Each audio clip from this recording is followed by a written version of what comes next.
Yo, yo, yo, yo. What's happening, Hard&Soft Podcast Nation? You know who it is. Big Hard in the house. The new studios right here, the Hard&Soft studios. And you know who I'm kicking it with. I'm going to let this man do his own introduction. He doesn't need me to step in. And who do we have here? Well. It is I, the big Softie.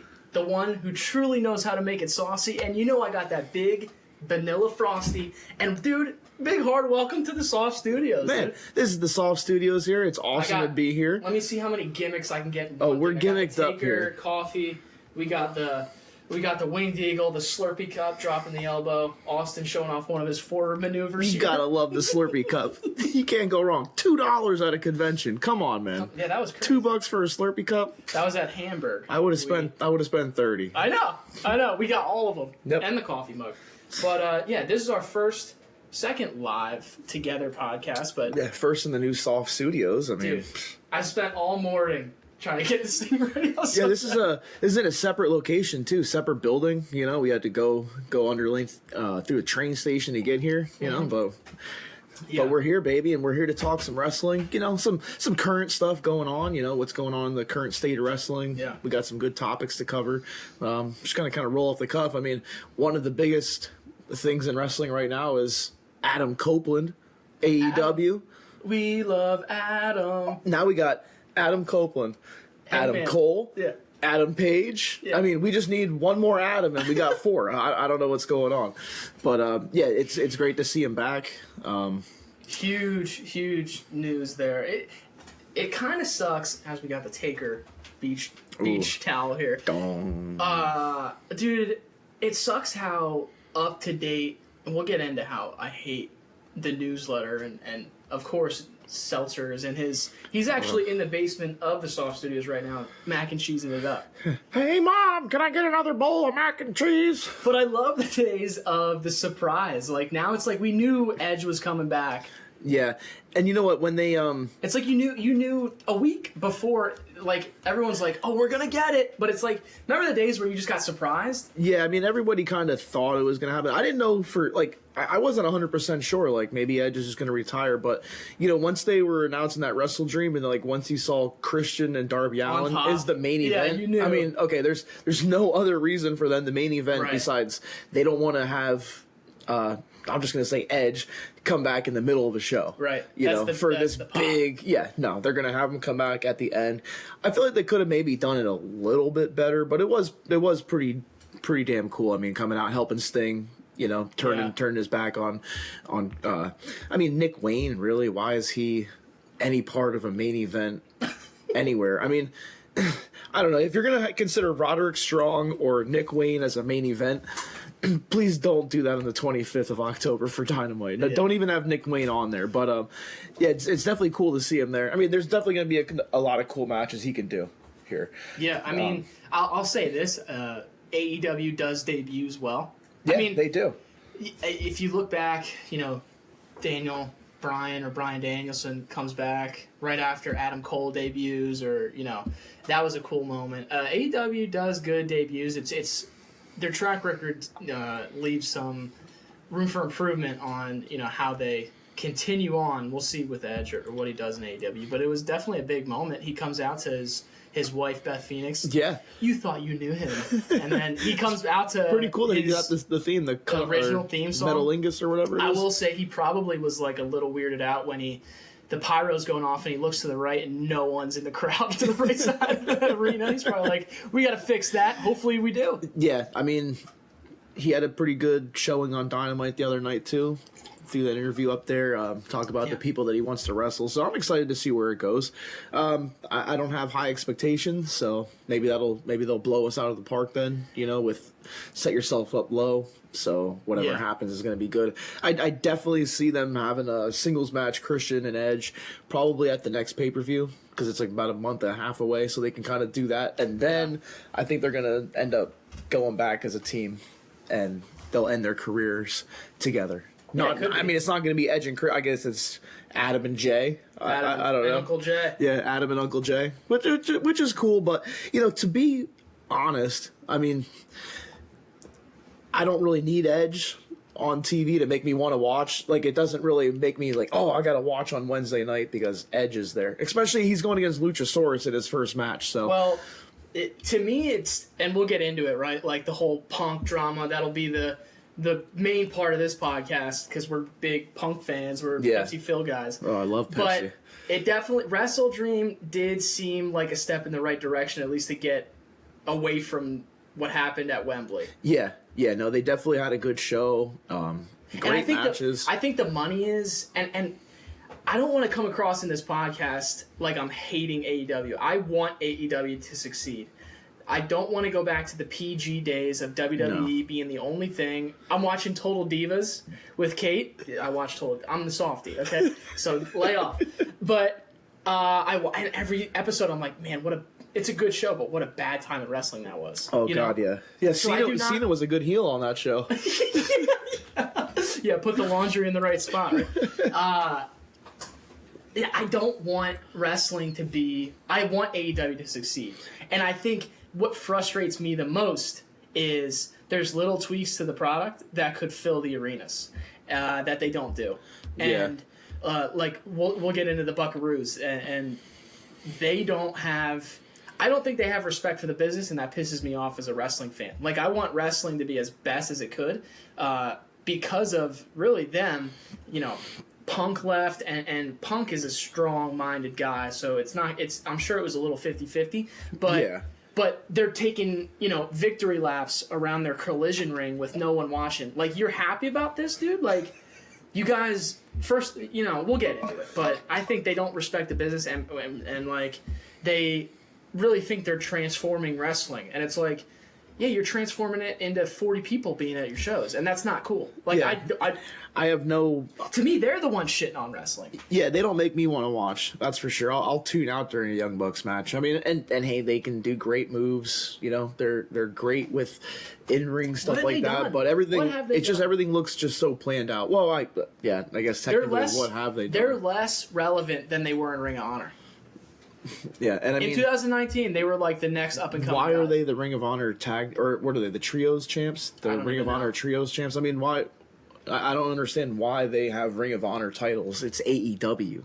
Like, why would you want to go for a Ring of Honor title? That means nothing. And we're gonna get into the Punk thing, but when he debuted at Rampage, and we'll get into this, there was being the elite on YouTube. Omega and the Bucks are backstage when Punk goes out to that massive pop, and they're in the back and they're rolling their eyes, and it's like, really?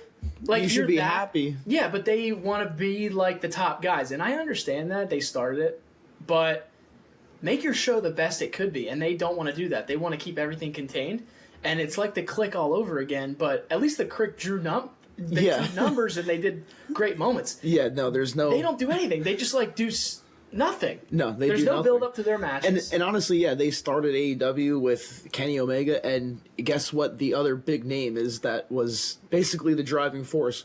Cody Rhodes. Right. And where does he? Yeah. And I like that one documentary with Cody Rhodes, and he's talking about, his decision to leave AEW was easy, but he didn't want to get into why or what happened, which is fine, but there's got to be something in that Cody Rhodes left a company which he helped start. Well, he's an old school dude, right? He can see the writing on the wall. Well, but the writing was less and less people were coming to his shows, and he wanted to change that probably, and now look, he left and he main evented WrestleMania.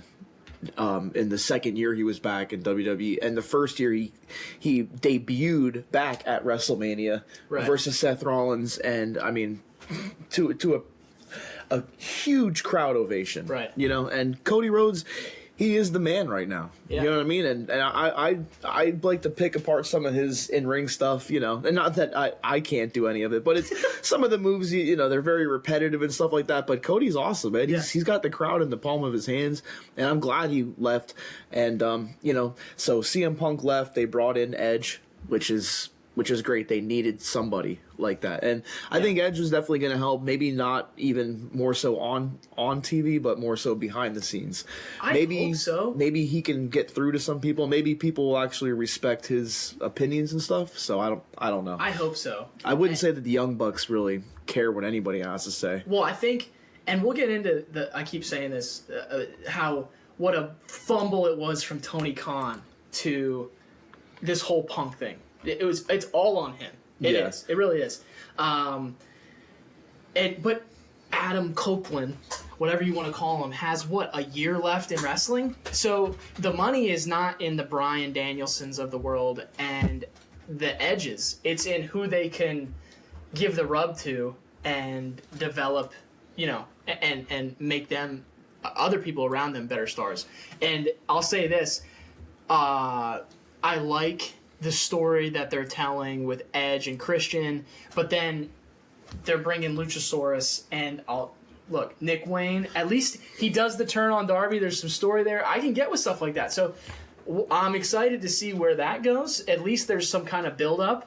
At least there's some story going on, which I do like that. And yeah, I maybe don't like the characters in the story, but if the story's good enough, it might actually make me care about the characters. Because I'll tell you, Sammy Guevara, when he first came into AEW and I first saw him, I could not stand it. It was to the point where I'm just turning the channel because I don't even care about this guy. And through the story with Jericho, and now I'm like, dude, Guevara's freaking awesome, man. So maybe in a year from now, I'll be on here saying, last year I was wrong about Nick Wayne, and here he is on top. But that's not the main event, though. I don't mind that story in the mid card. Right. That's not a main event story. Right. Edge coming back is the main event story, but the players in it weren't really so main event. I mean, and Christian, to me, it's not really main event either. He's doing great stuff. He's doing great work. Did you see the press conference? Brian Alvarez goes up and Christian's like, "Oh, here we go. I love talking to Marks." And he's like, "Did you give me a star rating today? Did you?" I love talking to wrestle? Marks. Oh, I didn't think so. He's the man.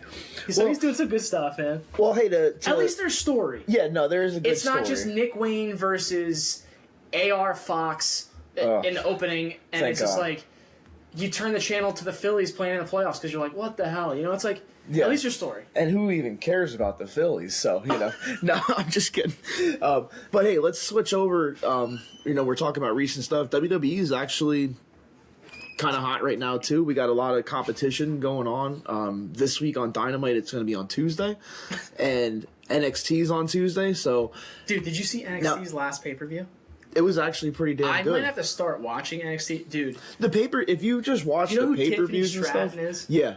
Holy Didn't shit. she do some Barbie spot where she had, broken Barbie pieces, kind of like Legos? Her and Becky Lynch tore it up, dude. And that's kind of cool, though. They're bringing the stars down. Now, I don't know. I think they're just kind of doing it for ratings and stuff like that. They're trying to pop. But here, we got Dynamite and NXT on the same night next week, and they announced John Cena and Cody Rhodes for NXT. So it's like, but... And Taker might be debuting. Taker's at the Performance Center and if Taker shows up on NXT, heat to Edge, Edge, we're gonna put the biggest NXT event ever. Yeah, and to AEW, it's like they have Edge versus Luchasaurus. Yeah. So I don't know. People that like NXT are gonna be definitely watching, and even people that would watch AEW, they might be tuned into NXT. Now, I can't say I'm gonna watch either show, because half the time I'd rather just catch it on the highlights, or if I'm not there to watch it live. Yeah. You know what I mean? Well, I would say AEW totally is for the marks. It's for the smart fans, which is why they go to towns. And if you're a wrestling fan, you'll go to AEW. Oh, yeah. When they come to Philly, we're going. Yeah. We'll go. I can sit here and talk crap on AEW, and I'm still going to go see it live. But, it's wrestling. But everyone will go to a Monday Night Raw or a Friday Night SmackDown, because it's more than wrestling. It's a show. There's a show. There's more draw. There's more to it. And I hate to say it, but it's bigger names. Better production. Names, yeah. There's more mainstream things going on. AEW is just for the smart fans, which is why they cater to that. That's why they half sell arenas. Yeah. I'm definitely not going to buy tickets to go to a Collision.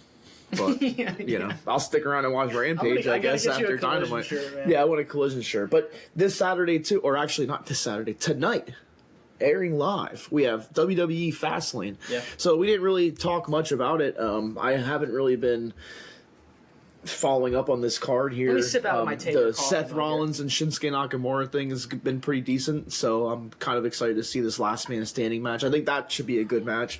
So we'll just go down the card and maybe just give a fast prediction. So we got John Cena teaming up with LA Knight. Yeah, you never knew you needed. Yeah, versus the Bloodline in Solo Sikoa and Jimmy Uso. Yeah. So this is not for anything. This is just I think this is just Fastlane trying to get a big name on the card. We got John Cena. He's about to give the rub to LA Knight. Right. You know, this is what the WWE. I'm sorry to cut you off. No. What the WWE does so well. And this is why Becky Lynch went down to work with Tiffany Stratton, or I hope I'm not butchering her name. That match was awesome because matches are great when, you know, you have the heel in the face, and then 10, 15 minutes in, there's something that happens and it switches the crowd, the clap, and now they're just into the match, and now both people are getting over. Yeah. Like, now you're like, holy shit, Tiffany Stratton is going off. Look at that moonsault. And that's what Becky Lynch was there to do, was to put the rub on her. That way, if you have a main event person and like a semi-main, you make the semi-main work with the main. Now you have two main event players. Yeah. Right? Now you have main event guys. You do that again with two other people. Now you have four people that can work in the main event. That's what you're seeing with Roman Reigns and the Usos. Roman gave the rub. Cena's given the rub to LA Knight. Now you're going to have all these guys that are main event players, and that's how you build a roster. Yeah, this is going to be a doesn't good match. Do that. Solo Sikoa, I mean, yeah, no, you don't see many rubs like that. But I mean, John Cena here, I think it's going to be Cena and LA Knight winning. You know, yeah. I mean, there's really no reason for the Bloodline to win. I think there's a showcase for Cena, and he's going to give LA Knight the rub. Mm-hmm. I think it's going to be like LA Knight's getting the pin, and then Cena hits an attitude adjustment on the other member. You know, I mean, it's going to be like a two. Can we go back to calling it the FU? I wish we could. We're PG-13. But with John Cena's haircut, there's no way you can call it the FU come anymore. on, bald spot Cena. I mean, just shave your head. Yeah. You know what I mean? Just cut it off, because back in the day, you used to have the real close to the head shave. So I don't understand why. I mean, I guess it's for the movies that he's in, but it looks ridiculous. Then we got Rollins, the champ, versus Maybe he should wear the McMahon do-rag. Oh, that would be badass. Then we got the last man standing match, Nakamura, Seth Rollins. I think it's going to be a good match. You know, definitely. I'm not sure if there's going to be a cash-in after this, since it's a last man standing. You know, Damian Priest could come in and hurt the back of Rollins after the long fought match that he was in. I think Rollins is going to win. I don't know what you're thinking. That was such good storytelling when Shinsuke leans in and whispers something to Seth, and Seth sells it, and it was watch your back. And then they did the storyline of Rollins back in that main event. I think Seth Rollins, man, you put him in any era, and he's the best wrestler of that era. Like him in the Attitude Era. He's incredible, man. He is I think he's been the best wrestler in the last Roman's number one. He's on the mic good. Yeah. He's good in the ring. I mean, he's so entertaining. There's really nothing he can't do. There's nothing he can't do. No. Who do you think's going to win this? You think Rollins too? Or? Yeah, I mean, unless Seth has to go away for his injury, I think Seth goes over. I think Rollins wins, and I think Priest might come in and cash in after the match and win the title. Could be. I don't know. Maybe Seth needs time off. That'll give a big rub to Damian Priest, and you don't want to just give Nakamura the title just to lose it in 10 seconds when Priest comes in. Right. You know what I mean? So I think that'd be a good way to end the show. Dude, the Soft Studios, man. This is sick. What's up to the nation? This is going to be Randall's favorite match. We have the WWE Women's Championship. It's Io Sky, the champion, in a three-way versus Asuka and Charlotte Flair. I'll watch Charlotte Flair all day long. I mean, people hate on her, but she really is good in the ring, man. She's good. She's good with the storytelling. She's great, man. She really is. And, you know, she might not be everybody's favorite, but honestly, and people hate her because of Flair, you know what I mean? Whatever. She's just getting this because of her dad. I don't know. She's putting in the work, and I think she's going to win this match, actually. I think she'll win the title. I don't know who she'll pin. Most likely Asuka, because they really don't seem to give much care about Asuka lately. She's kind of like the eater of pins lately. So I'll say Charlotte Flair wins R.I.P. wins to the Bray title. Wyatt, man, the Eater of Worlds. Yeah. That's crazy. I still can't believe that. And man. we're still due the Terry Funk tribute show that we'll get done here soon. Yeah, we'll get that done here. And but yeah, a guy lost way too early, man. It's Crazy. just he had so much ahead of him, and I mean that character was one of the best. I mean, honestly, just something that was so different than anything else. If anything, you know, I mean, it's just like, and all that was basically his own creation. Yeah. And I mean, WWE kind of botched him a lot. Yeah. And I think he could have done better if they would have just went on his ideas probably alone. But you can't. I mean, 36 years old. Come on. Crazy. I mean, he had so much more to do in wrestling. Yeah. And I think Kevin Nash on his podcast, in a very respectful way, said, like, I was surprised by how many people cared. Not to mean, like, this guy died young and I didn't think anyone cared. It was like, wow, I didn't know he was such a good guy in the locker room. Yeah, and he left like such an impact on everybody. Yeah. Like all these wrestlers are saying like he helped me with this, he helped me with like that's the stuff you don't see. Like in the back he was like his laugh was infectious or you know just an all around good guy, someone that would actually listen when you talk. So it's like it's so sad, you know. It's just you know now him and Luke Harper both gone at young ages. I mean it's just insane. And I mean, I had no idea that he was even. I knew that he was like dealing with an illness, but nothing like this. He was just and, coming back. Just, they were saying he was getting ready to come back. Yeah, and then his last match was that Mountain Dew match with LA Knight, and I mean the match, whatever, but it was just a weird concept. But that's not a good last match. But hey. At least LA Knight was able to have a good match with him, and I mean, I would have loved to see what else he can do. I'm hoping that they'll do something with Bo Dallas, maybe have Bo Dallas come in as it doesn't have to be the exact character, but just do something with him and like to honor Bray. Yeah, like acknowledge it. That's still it'll still draw. Yeah, and it's not disrespectful in any way. It's not like you can't do it. I think that would be awesome. Yeah, a good way to like honor his memory. Yeah, he needs a proper goodbye. And I think that's probably the best way they could do it. It's a good point. Yeah, just gone way too early. Yeah. Sucks. Then we got the Undisputed Tag Team Championships. So here's one thing I'm wondering. Like, so they got rid of the Roman holding 2 titles, you know, and converge them into the one, and then Seth Rollins as the other.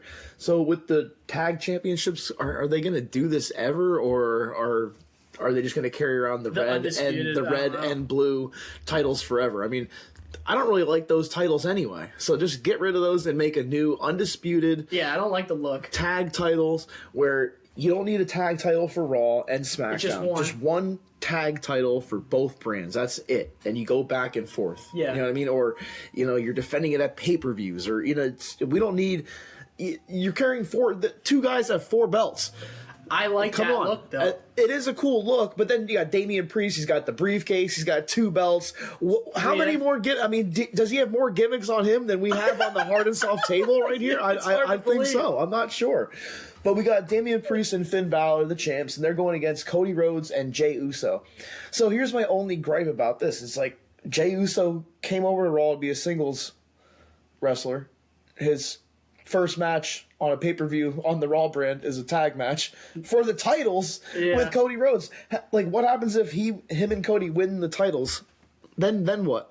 I don't think they need to. I think Judgment Day needs to win this match, but I'm almost thinking that they're gonna have Cody and Jay win. Yeah, I mean, maybe it's we say a lot about AEW, but maybe the WWE is struggling booking wise without Roman. I think Roman's taking some time off to maybe to go learn a new move. Yeah, and heal up. I'm sure he's learning a new move. I know he went to, I forget what pay-per-view, maybe it was WrestleMania, and he comes out and he's got the heating pad on his back. These guys are beat up, man. So he needed some time, but the WWE, maybe they're struggling. So can Roman Reigns stop doing the Superman punch? I mean, I'm just over that move. You know, like for a guy like Roman, he's this tribal chief. Why is he doing a Superman punch? I don't know. Orange Cassidy does the same thing. Okay, who does it better? That's Orange Cassidy. Who does it better? Roman Reigns does. I don't know. It doesn't sound Orange Cassidy does nothing better than anybody. Do you have something to say? No, I am not freshly squeezed right now. Do you practice the Orange Crush in the mirror? I did this morning. Oh God! And don't even get me started on Danhausen. They just announced him coming back, and it's like, oh god, tremendous. Oh, and then we got one more match here. This is going to be the LWO in a 3-way match versus Bobby Lashley and the Street Profits. Now, I don't really know what's going on here, but I saw something that Carlito might be coming back. So I think one of these guys from the LWO might have gotten injured, and I think Carlito. It's going to be Rey Mysterio, Carlito, and one of these other guys in the LWO. I'm in. I think that. I mean, if Carlito goes back, that's awesome, man. Dude, have we ever talked about the show in Puerto Rico earlier in the year? With which one? With Bad Bunny when he faced Damian Priest. Oh, and yeah. Carlito came out and Savio Vega. Yeah. Holy shit. And then, like, where'd they go? Like, Carlito was gone. Like, after that, he was gone. Yeah, but he is still jacked. But I'm just saying, I think AEW changed the game where WWE does stuff like that.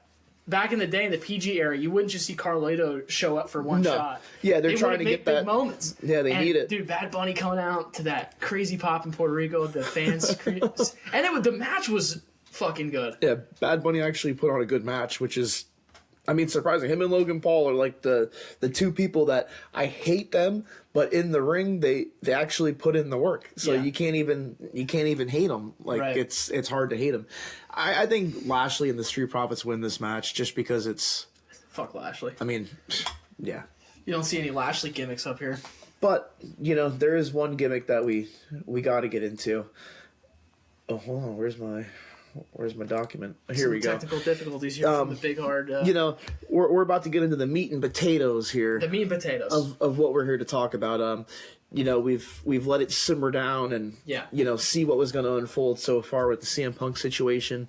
Everybody knows that he was terminated after All In with cause. With cause. Now here's the only other thing I'm wondering. Like, so Jack Perry, is he just like completely innocent in the situation? But like, it just shows you like suspended. But it's like he's such an idiot. But it shows you like, so you're gonna get rid of Punk. And let's preface this with this, and I can hear the Mark comments. These guys just hate wrestling. They hate on AEW all the time. It's like, dude, it's the exact opposite. We're hating on the things that AEW does because they kill the business. Yeah, they're shitting on the business with what they do, and that pisses. I can't think of many other things I'm passionate about than pro wrestling. Like, it really it just sucks when they fumble on things. That's where we're going. That's what we're pissed off about. I mean, wrestling, maybe disc golf. I don't know, but I don't get pissed off at disc golf. So and I don't really get pissed at wrestling. I just get frustrated sometimes. And I guess sometimes you just want to see what you want to see, and when they don't give you what you wanted to see, sometimes you get upset about it. But there are other times when you see a guys go back and forth and do Canadian destroyers back to back to back to back to each other, and they get right back up, and then they both fall down. And then they get back up, and then Humpty Dumpty comes over and puts them back together again. Yeah. So, but like the whole Punk thing, when he came into AEW, it was pretty awesome. So let's get into it, dude. Let's get into it. CM Punk, he comes in. What was his first match? I guess it was All Out 2021. Well, so he debuted. So the news was out, right, that they were in talks and he might debut. So they do Rampage. They create a show to debut, probably, I think it was definitely in Chicago, probably at the United Center. Yeah. So they're going to do AEW Rampage The First Dance. This is in 2021. It's rumored that Punk is going to be there, right? Pretty strongly rumored. The place sells out 15,000. To that date, it was AEW's biggest gig, biggest attendance record. For CM Punk.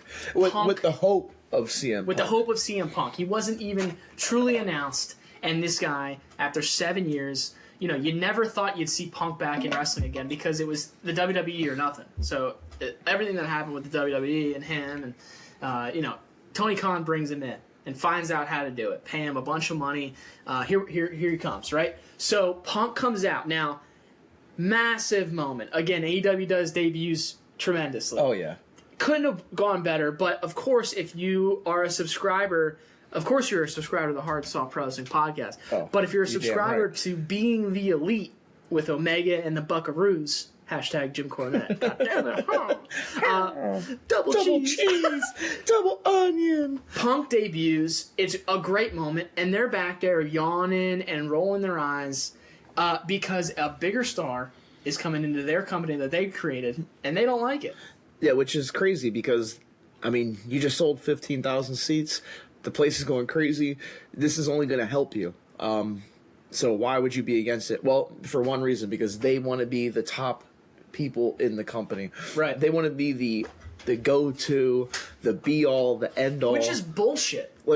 Like who and here's the thing, like everyone, they love Kenny Omega and the Young Bucks because they're these great wrestlers.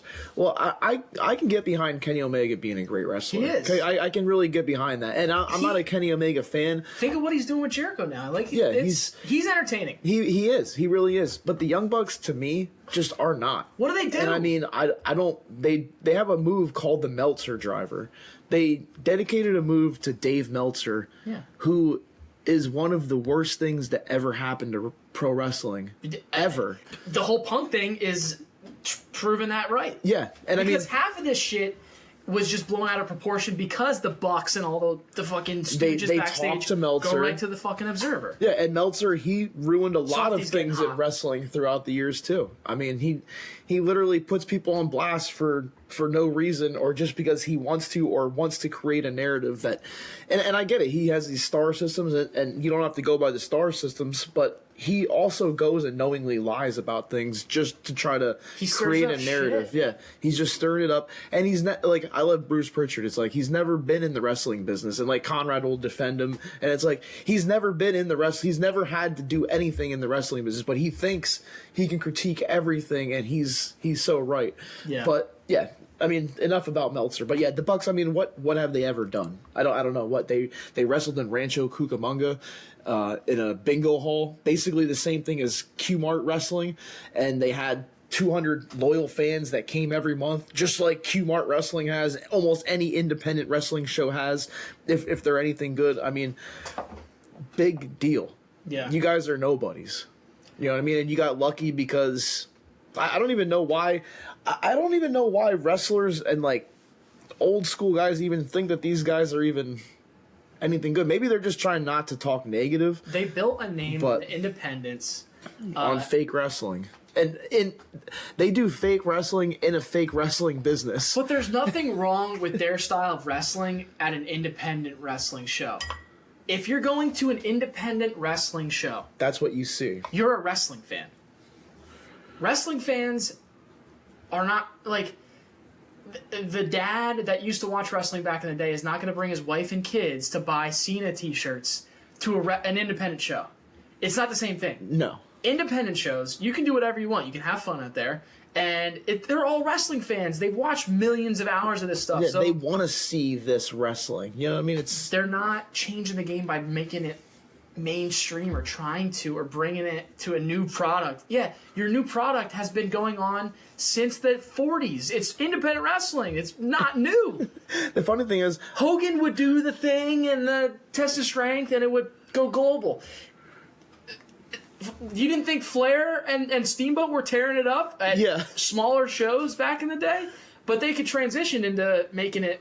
Anyway, it's not the same thing, but it's just, they're not transforming wrestling, and they think they are. Yeah, and I just hate the people that like defend them so hardcore. You know what I mean? Like, well, I don't know. It's just like it almost blends the line of like the political thing. That's almost, it's like if we say that we don't like the Bucks, we're attacking you as a human. We hate wrestling, and why can't we talk about wrestling and then go have a drink after? It's like I'm not attacking you. I'm just saying that I don't like the Bucks. If I ever comment anything about like the Bucks being boring, people are like, "Well, you hate wrestling." Well, if I hated wrestling, why would I be following wrestling feeds on my social media? Like, I love wrestling, but I can, just because I don't like the Young Bucks doesn't mean you can't like the Young Bucks. But you don't have to think I hate wrestling because I don't like the Young Bucks. Yeah. Okay, big deal.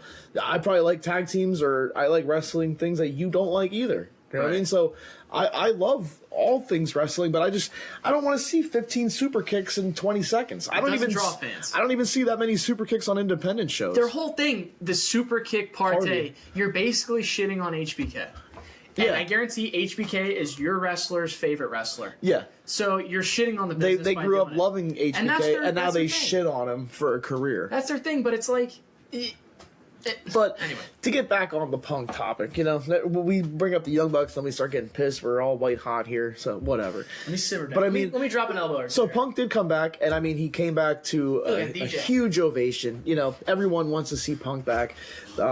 He had a couple great matches first pay-per-view match, I think, was against Darby Allin. Yeah, that was his first match back. That was All Out 2021, September 5th. And that was a great match. And CM Punk comes in, he works with Darby Allin. Yep. I mean, I like it. And I mean, I'm not the hugest Darby Allin fan, but I do like him. He's great in the ring. He'll wrestle for he takes some bumps that, I mean, dude. But here's the thing incredible. that pisses me off. Here we go again. Okay, first off, Darby Allin, Edge debuts. Darby Allin's right there. Punk wants to work with him right away. He's in the moment of all. He's in the middle of these big moments, so the company has a lot of interest in him, and he's a homegrown. He's a star. Yeah. He really is. When his music hits, people pop. He's not a main eventer, but he just main evented a pay-per-view. You know what I mean? So when he main evented the pay-per-view, he did you see Christian slam him on the steps? Oh yeah. Oh my god. Most unreal thing. He probably broke his arm, and he's at the press conference, and he's like, "Yeah, I'm gonna go climb Mount Everest tomorrow." But he's holding his arm. He's like, "I hope my arm's okay." And Tony Khan's sitting there laughing. Oh yeah, your wrestler just went on, probably broke his arm. He does these bumps that's gonna leave him in a wheelchair, 100%. And you think it's funny? Yeah, he's sitting there laughing because you're such about a mark, Tony, dude.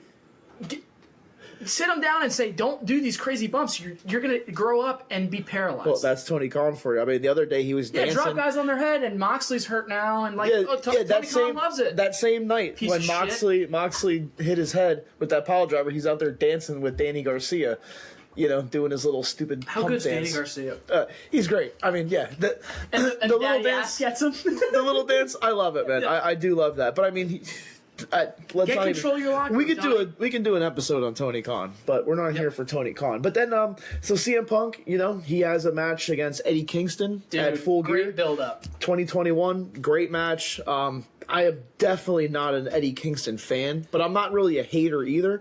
But I mean, he can really get you pissed off. I mean, he can really get under your skin. So he definitely has that gift on the mic, and I love the story with him and Punk. And I mean, he can get you involved in a match that you don't care about, right? Because I could care less really about an Eddie Kingston match, but then if you sit there and watch the interviews leading up, it's like, all right, yeah, I want to see Eddie Kingston really tear this guy apart. Yeah, Eddie's a good wrestler, and he's good in the ring, and he's good on the mic, and I like his character. Hey, Eddie, if you're listening, I know you are because you're part of the nation. Get some new ring gear though, like just wear the sweatpants and the Yankees hat. Yeah, that'd be better. Anyway, yeah, I will say that during that build-up, Kingston started alluding to the fact that, hey, Punk, nobody wants you here. Nobody's got the balls enough to say it in the back. Why don't you go back and be a little bitch and go on the couch again? No one wants you here. So maybe there's some backstage heat already forming with Punk. And this is not us, and I think you probably agree with me. Punk is his own guy. He's stern. He's stubborn. He's a star. But he's not like the Mr. Get Along with Anybody either. No, I don't think so. Punk has something to do with it, but I think Tony Khan completely fumbled it by not getting control of his locker room. Anyway. Yeah, you should have made more of an effort to keep this guy. Then we had Revolution 2022, CM Punk versus MJF in a dog collar match. This was great.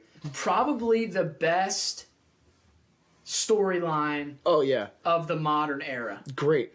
I mean, CM Punk and MJF, that feud was that was like a blood feud. You believed in that. Yeah, and it was all built on the picture everything. Of Small Max signing for Punk. Yeah, just incredible, awesome. And it's funny too because now they have a picture of I think it's MJF in between Orton and Edge, and now they have the small picture of MJF and Edge together. It's pretty cool, but I mean. Yeah, that was a great story. I mean, and they were about to get back into that story before he got let go, which sucks. Yeah, right. Because that whole storyline was going to be even better. The real champion versus the champion. That was something I was really looking forward to. Well, when Punk, and we'll get to the Brawl Out press conference, he tore his tricep against Moxley. Remember, MJF came back that night at the end of the pay-per-view as the devil. But...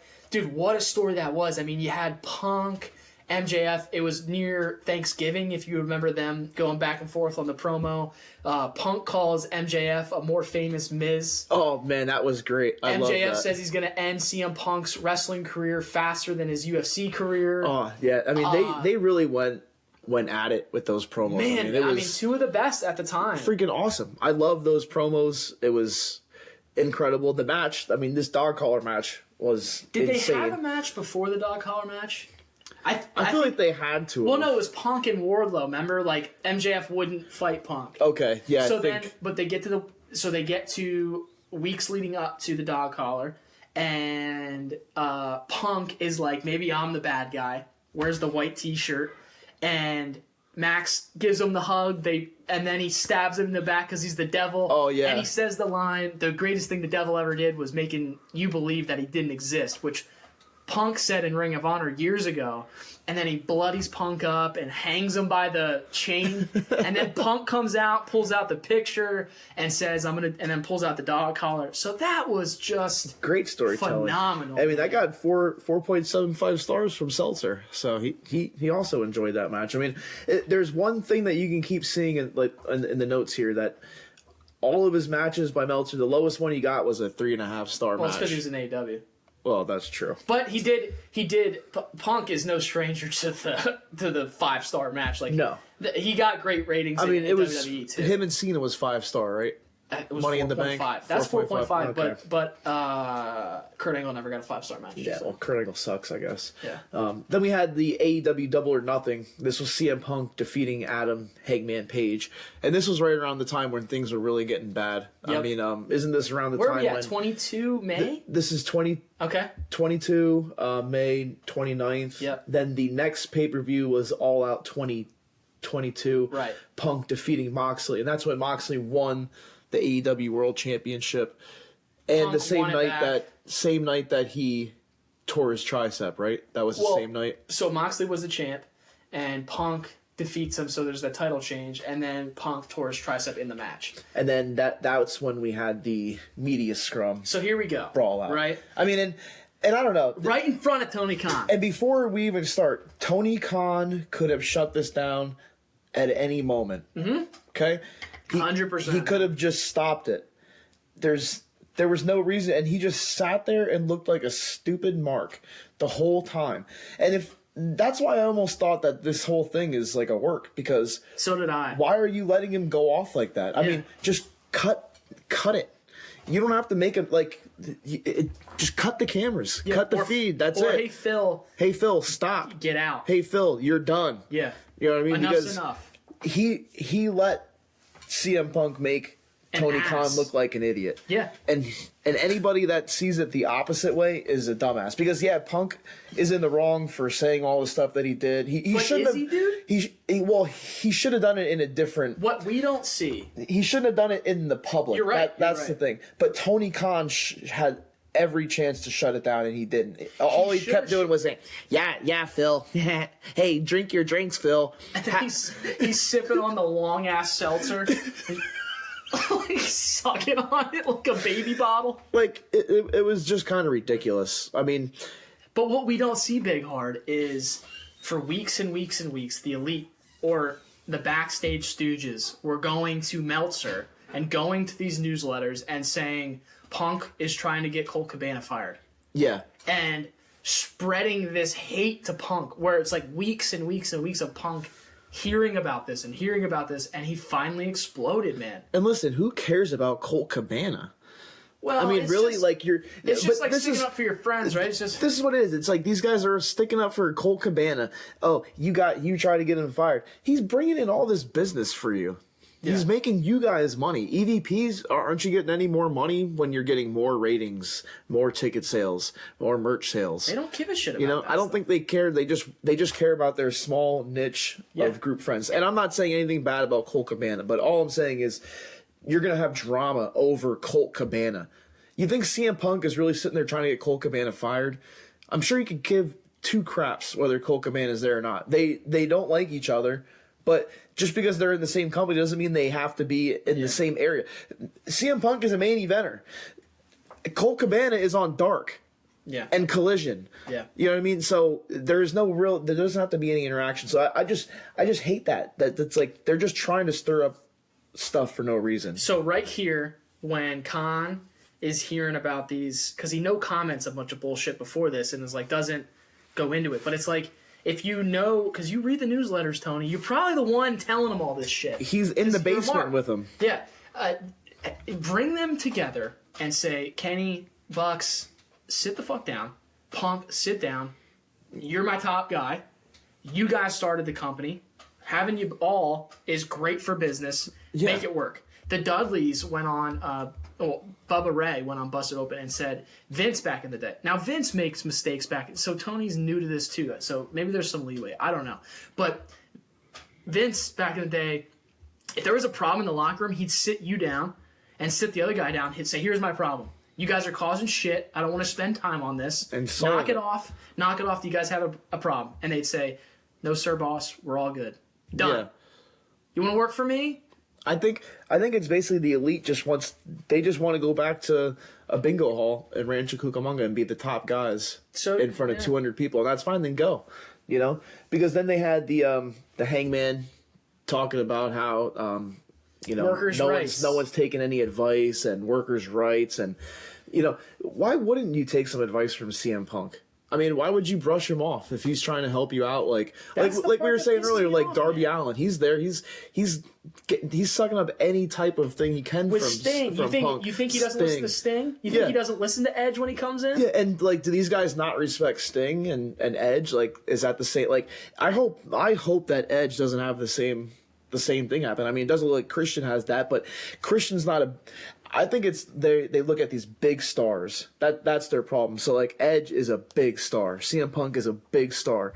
Now, John Moxley, he's a big star, but he's not Edge big. No. He's not CM Punk big. Daniel Bryan, he's not. I mean, I guess now, Daniel Bryan is, but I mean Edge and CM Punk are like these big top name guys. Right. You know what I mean? So like hopefully they don't come in and like start brushing Edge off. Like if he's trying to help him out, like, But so the quote from Hangman was, "Yeah, I listen to advice, but I normally don't listen very well. I started AEW, and I think that says a lot." It's like, and look at your career at AEW. You started AEW, yeah, that's true, but what is like? Tony's got a bunch of money. You guys started a wrestling company. You're not Flair. He's a character from Red Dead Redemption. Great video game. That's Adam Shout Hangman out to PS4. Yeah. So I might have to buy a PS5 soon. You think the new Grand Theft Auto is going to be PS5 only? I don't know. We'll see. Yeah, I think. Man, God, I don't want to buy a PS5. I'm gonna have to buy it now, so I have it. When I was in college, because GTA 6. I mean, I don't know. I might end up quitting my job or taking a month off or something. I had like $700 in my account, and rent was $400. I went and bought a PS4 like an idiot. Just for Fortnite. You might as well. I'm a soft. And hey, at least you don't have to pay the online price to play Fortnite. Yeah, that's true. So they have the locker room brawl with the Elite and Punk. Leads to both sides getting suspended. I'll say this. That was the best press conference ever. Yeah. I mean, go back and watch the media scrum and just listen to what Punk was saying. It's all true. Everything he said is true. It just wasn't done in the right situation. And, bad for Tony, bad for CM Punk. Yeah, the Colt Cabana stuff was ugly. But when, hey, Terry Funk, I don't need to listen to you. Or like, Jake Roberts. I don't need to listen to Jake Roberts. Jake Roberts even saying the same thing. So, and these guys, you guys are great. So whatever. Jake Roberts never sold a seat. So, Terry Funk never sold a seat. So they're all suspended. Punk has to go out with a tricep injury, has to give the title up. Does it go right to MJF, or was it MJF and Mox? No, it went. Or was there a tournament? Title? No, remember Punk? So this is when AEW starts to look bad. Like Tony Khan starts to look bad now because they just did this great thing and now this all happened. Now all the locker room stuff comes up that like kind of no one really knew about then. Yeah. AEW is still on such a high. Mm-hmm. And now all this stuff happens and now Tony's got to come on TV and say, hey, my trios titles are going to be vacated. And my world championship has to be vacated. Oh, that was right, the trios title, yeah. And there's going to be a tournament for the new AEW World Championship. And Moxley at the time was supposed to go away on vacation. They had to bring him back. And Moxley comes back and cuts a tremendous promo on why AEW still matters, which I think Moxley really was the MVP of like keeping AEW afloat this time. Him and Jericho are AEW in my eyes. Yeah. Him and Jericho. I mean, they literally are the top stars of AEW. We'll get to Wembley, but if anyone hates on Jericho, he sings in front of Wembley with Fozzy, and he does the Freddie Mercury, "Ayo, ayo," and then he goes out and has a match. If you hate on Jericho and you think you should retire, go fuck yourself. Yeah, get out of here. I mean, he literally is the man. So anyway, we'll lead to Moxley, and MJF really steps up into what he was doing and becomes the main guy. But yeah, I mean, AEW doesn't look good here. No, not at all. And then we have May 23. We have Tony Khan making a special announcement. I love these. Yeah, so Tony Khan special announcement on Dynamite tonight. We're gonna have a match later. Next week, special announcement. what figure can I pull? What figure can I? Yeah, it's just kind of. I hate when you see a Tony Khan announcement. I don't like Tony Khan. I think he's just like.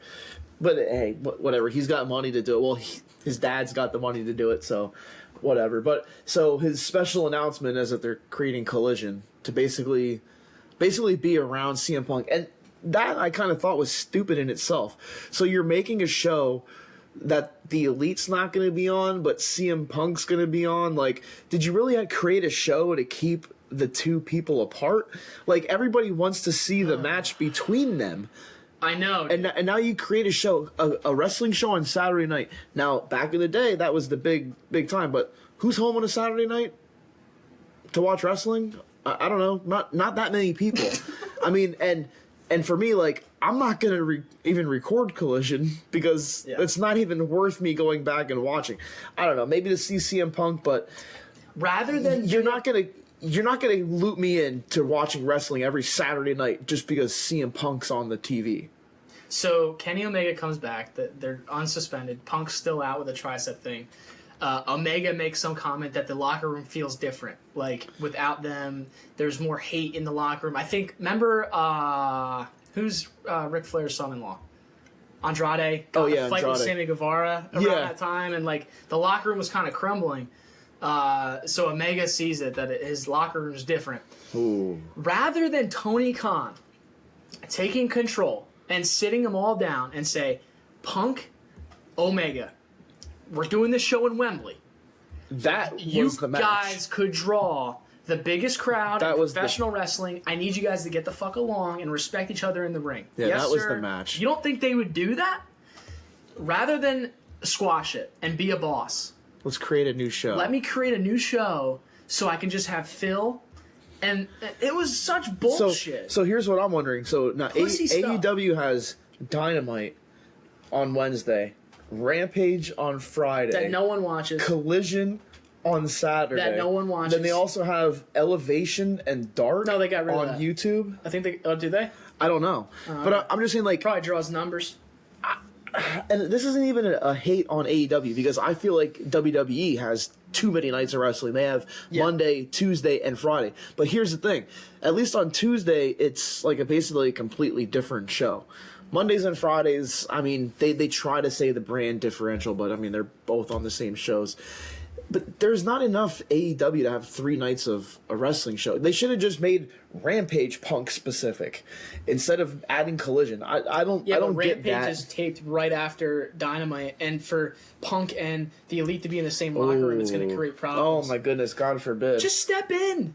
Step in. So what? Then we have he was on the first Collision, right? Punk was on the first Collision they had. So Tony Khan's special announcement. We're going to do Collision at the United Center. Yes, Chicago. Immediately, all the marks in the crowd that had been "F-U Punk," all you hear is CM Punk. So, right? Okay. Now they want him back. So and then a week later, instead of just like building it, Tony Khan comes out and says, "CM Punk's going to be on the show.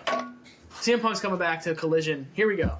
Good one, Tony Khan. Let's ruin it, by just saying, and it just doesn't make sense for me, the whole thing. But then when he comes out on June 17th with the bag, and he pulls the title out, dude, I'll say this. And he sprays the X on it. No, that wasn't the same night. That wasn't the same night. No, he comes. So the first Collision. I'll say this. I got back from dinner. I was at Kate's parents' house, and I turned it on. So I'm making Kate's parents watch Collision because I'm a big softie. Punk comes first. It's Saturday, and I'm like, and then the pyro and everything. It looked great, and then Mussolini comes out with the red bag and the wrestling shoes around, like he's gonna retire maybe. And he comes out and cuts the promo. I'm tired of being nice. First, he takes the mic and takes the AEW logo off of the mic. Pipe bomb time. Shits on the newsletters. He says, I'm the only truth in a world full of counterfeit bucks. Oh, Big pop. Love and it. he says, I'm tired of being nice. And, he alludes to not, I'm whatever's in the bag, I'm still that guy until someone takes these shoes from me. And it was awesome. And then he competes that night in like a tag team with, I think it was the FTR versus... Oh, yeah. And then they have him versus Samoa Joe right in the ring right there. Like, dude, that is... They couldn't wait for that. That's a story right there. That's a pay-per-view match, but they just throw it out there. Tony Khan couldn't hold back. He was like, I just gotta do it. I love Ring of Honor. I gotta do it. Oh, yeah. Anyway, so that's where we are. But then, the counterfeit bucks, yeah, that was a great line. I do like that. Then he did great stuff. Samoa Joe, Ricky Starks. His stuff with Starks was awesome. He was putting Starks over, and I mean, Starks is going to be a top guy. Maybe not main event WrestleMania, but I mean, he's going to be a top guy come pretty soon. I thought the Ricky Starks Punk stuff in the Owen Hart thing was okay, but then so Starks like cheats to win, remember? And then Punk is like, I'm gonna call an old friend to referee our match. And Starks is like, oh, well, you're running out of friends. Who are you going to call? Is someone from Connecticut? And it was great stuff. And then it's Ricky the Dragon Steamboat. Yeah, that was good. It was awesome. Then the best part... It put Starks over, which is what Edge should be thinking about. Yeah, they what need to Punk put these was young thinking guys about. over. Get the young guys over. Because, I mean, There's the money. Punk and Edge are not going to be wrestling for a long time. No. So it's, you need to get these young guys over so we actually care to keep watching the show. Then he pulls the Real World's title out and spray paints the X on it. I mean, that was great. That reminded me of Hulk Hogan spraying NWO. Reminded you? On the It was title. the exact same thing. I know, yeah, but it like during that moment, it was like put me back into that time, like seeing Hogan do that, just seeing Punk just put the X over. And I mean that AEW title is nice. It is nice, and I mean with the X on it looks even cooler, dude. Like that, it looks badass. Do you think for 1 second that maybe that wasn't supposed to happen, that Punk was going into business for himself? He takes the AEW thing off. He already is pissed. He's fuming. Yeah, I don't know. And then he spray paints the AEW logo on the title. I feel like you would have to get some kind of clearance for something like that. Would you? Know what I mean? I don't know. It's his show. Yeah, I guess. He created his own show. I mean, if he did that without them knowing, that would be... Khan is going to say anything? Yeah, Khan won't even tell him to stop during the scrum. He's not going to tell him. He's going to fire him. I hope he didn't do it from FedEx. Yeah, goddamn son. So I mean, as the feud with Starks closes, it sets up Punk versus Samoa Joe, and I mean they open up Wembley, and I mean that was a good match. The spot with Samoa Joe swinging Punk into the announce table, and it went underneath the table because it was like hollowed out. I was actually listening to JR today, and JR was saying, like, he ended up looking down and there's Punk's head. He's like, comically, there's Punk's head. He's like, not really comically, but, it's funny because you look down and there's Punk's head underneath the announce table. And, of course, AEW cameras got him blading. Yeah, of course. Of course they did, yeah. Or some mark in the crowd. Hey, hold on, he's blading. Put the camera on the him. blade spot. Yeah, it's just ridiculous that they catch that every time. I mean, but we had Punk and Joe opening up Wembley, but before that, they had the dark show, or whatever was the 0 hour, whatever it was. Let's backtrack just a little. We're building to Wembley. Tony Khan, the Elite, and Punk are supposed to have a meeting before Wembley to squash the beef. They're finally going to get all in a room and squash it. Something happens where Punk had to fly somewhere to make sure he could show up for the meeting, and he did that. I think the Elite canceled the meeting.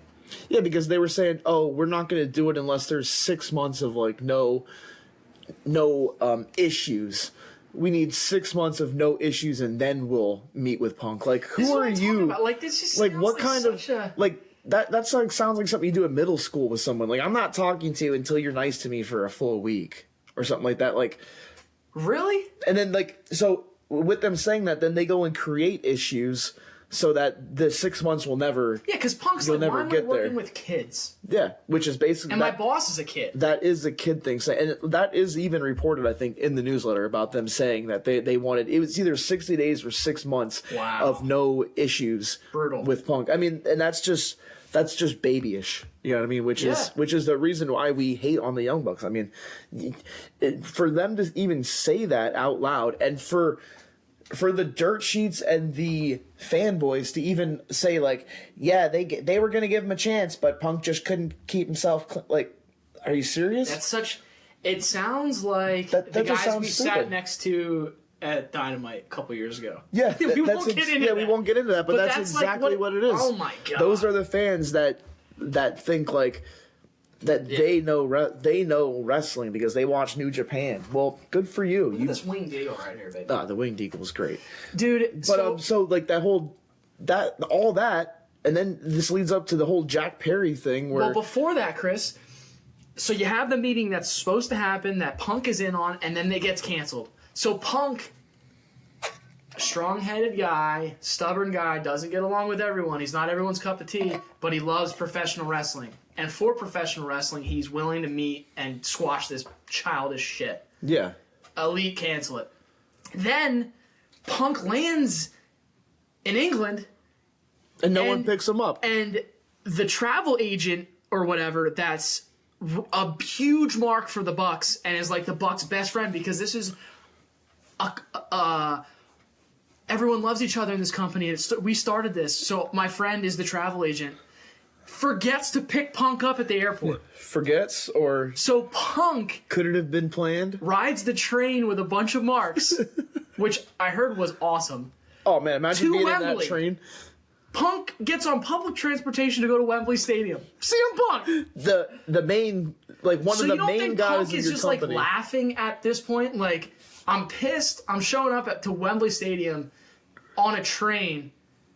Like, and this is how I'm being treated. And then you show up to a guy that I guess he is Jack Perry. Maybe he's given advice to in the past about some kind of glass spot they wanted to use, and him saying about using fake glass, and Jack Perry saying no, we got to use real glass. Remember when Goldberg split his arm open? Yeah, so here's the thing about the glass thing, like. Who cares? And Jack Perry's trying to stick up for it needs to be real. Why does it need to be real? I mean, we already know it's fake. Dude, he got in the camera.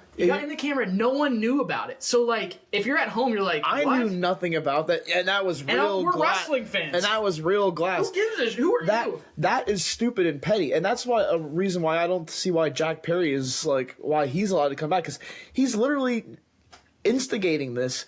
Punk's now has to go out to open up a Wembley show. And he's got some after this pre-show, dude. This pissant coming over here after a match with Hook, okay? Come on. Comes over here and makes some comment like that. I don't care about Jack Perry using real glass. I could care less if it's fake, it's real. I don't care. Either way, the spot's going to look cool. It doesn't matter. And to say that in the camera is so childish, and it just goes to show the immaturity of these on Tony Khan's show of these people, and Tony Khan isn't even stepping in to help, which he's got a 80,000 plus show to run. So this is childish stuff that's going on. 72,000. But it's not like Vince ever didn't work the crowd numbers anyway. So Vince is always working, but. Regardless of it, why would you even do that? So now Punk's pissed. Now he's got to go put on a show against Samoa Joe, which he put on a great match. And then you're going to release him, basically, like, let him open your show. Now I got to sit on it and think about it. And then you're just going to release Punk. Maybe Punk might have wanted to get released too. So it's quite possible. Because so Perry goes on and says it's real glass, Cry Me a River. The thing was, he wanted to use real glass in some kind of segment, and everyone was telling him no, so he couldn't get it cleared, and Tony Khan couldn't step in, so he allegedly makes CM Punk go talk to him. because Punk's the veteran in the locker room, and Punk says, "Don't use the real glass." This pisses Jack Perry off. So he does the bullshit. He vomits out of his mouth on the pre-show of this crowd where there's probably 30,000 people there because they're still in the parking lot tailgating. Yeah. And it's like, no one even what money no one are you even drawing? knew about this. You're just glass a childish 20-year-old Mark. And no one even knew vomiting out of your mouth. No one knew about any of it. So Punk is back there in Gorilla about to go on to kick off the show, hot, and he's sitting there and he's like, what is this fucking turd saying? Like, literally. So Jack Perry comes out to Gorilla. There's an altercation. I don't think it's clearly stated what happened.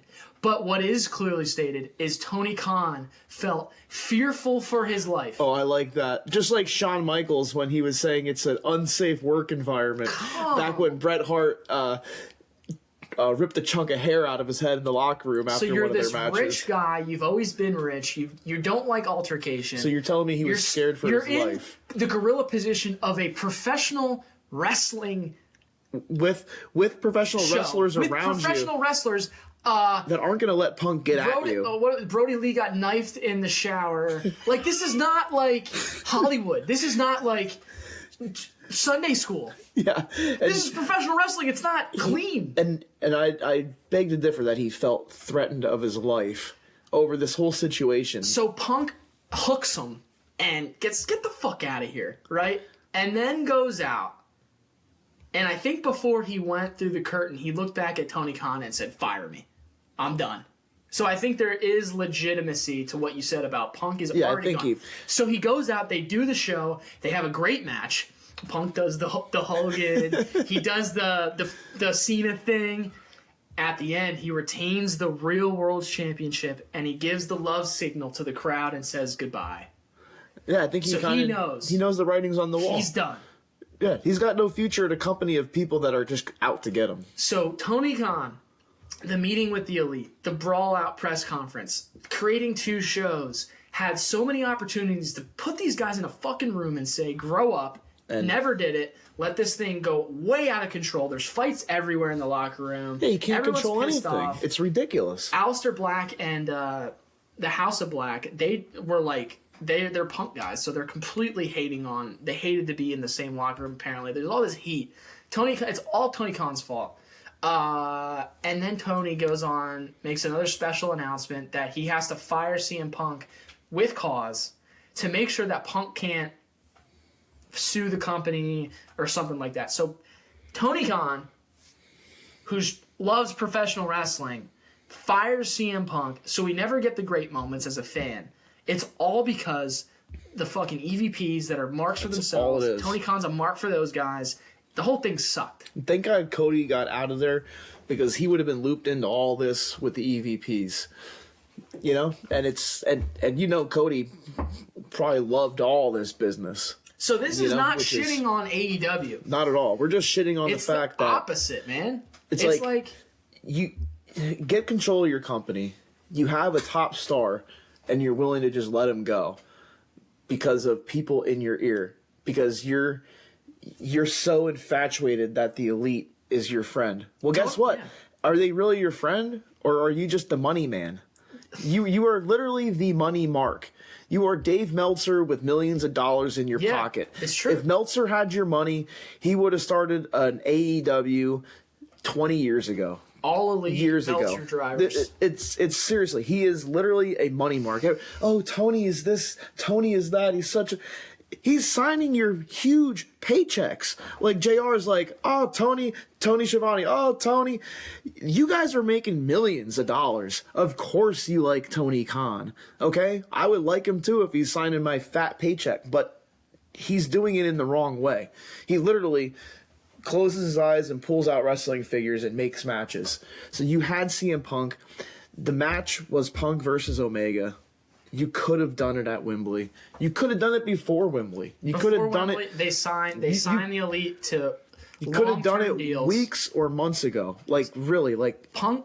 And if Omega doesn't want to wrestle Punk, that's too bad. You're the What do you mean I don't want to wrestle? I don't want to draw millions of dollars. Why? And anyway, you don't get to pick and choose. That's Tony's decision, right? He's the booker, so Or do you give all? I think he gives a lot of that booking power to Kenny Omega and the Young Bucks, and that's why he has no power. And he's just like, fuck the Bucks. Oh, the Young Bucks like me. Fuck Kenny Omega likes me. And then they do the fucking and then all he does victory is lap around their half-sold fucking arena. And for some reason, all they do is they praise all these old wrestlers that like the one show they dedicated to Inoki or whatever, and then they dedicate this to that, then they dedicate this to that. It's like just go out there and put a show on. You don't have to every show doesn't have to have some kind of dedication because your fan base, oh my god, this guy was the best, strong style, like just put on a show. Just put on a show for people that like wrestling, or sports entertainment and wrestling. You know, don't just... I don't know. I think we've said enough today. Punk, I hope you show up at Survivor Series. I think that would be great. I think the Rumble would be better, but I think they already have a Rumble winner. So to put Punk in the Rumble, just to have him come out and get tossed out, it isn't going to be the thing. I think you bring him back at Survivor Series. And I think you set up some kind of match where it's going to be a 4-on-4 or 5-on-5 match, and there's one mystery opponent, and that's going to be Punk coming in. I mean, that would be awesome. But they could also hold off. But I think CM Punk coming back now, Survivor Series time, could set him up for a night one main event WrestleMania.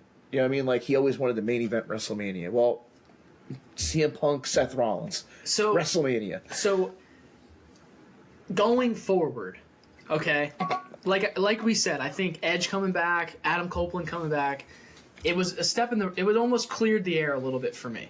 Yeah, I want AEW to succeed. I really, truly think they will with Edge. I think that's going to be a big thing. What I think they should do, Tony Khan, look, man, learn from your mistakes, and I don't think he has it in him to be a boss. I really don't. No. Be the head of creative. He's a wuss. Be who you are, but hire in or bring someone that's in your locker room like a Big Show or a Mark Henry Paul White. Or someone that knows Captain wrestling Insano. and is a strong-minded dude to be like what was JR back in the day? Head of talent relations? Yeah.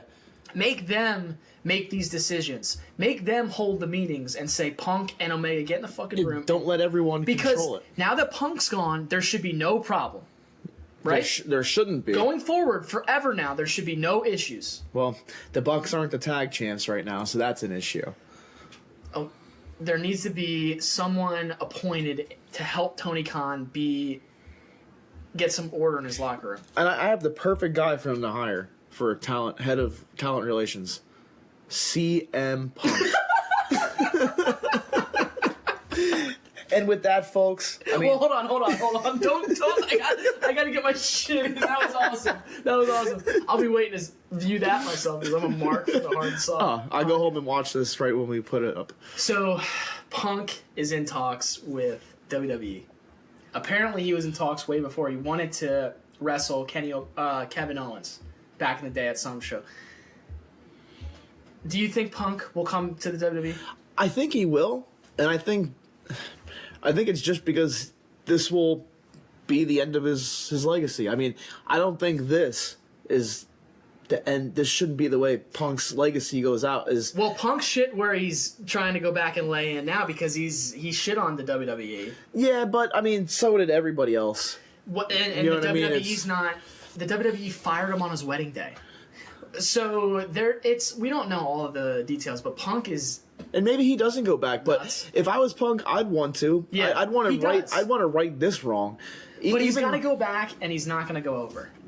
But he'll get the send off. Yeah, I think even not going over, I think he would still have a better. Like he'll have to put Roman to his career. At some point, he'll put WWE's guy over. Yeah, put Roman over. But man. I don't think in this stage of his life. I remember when it was Punk.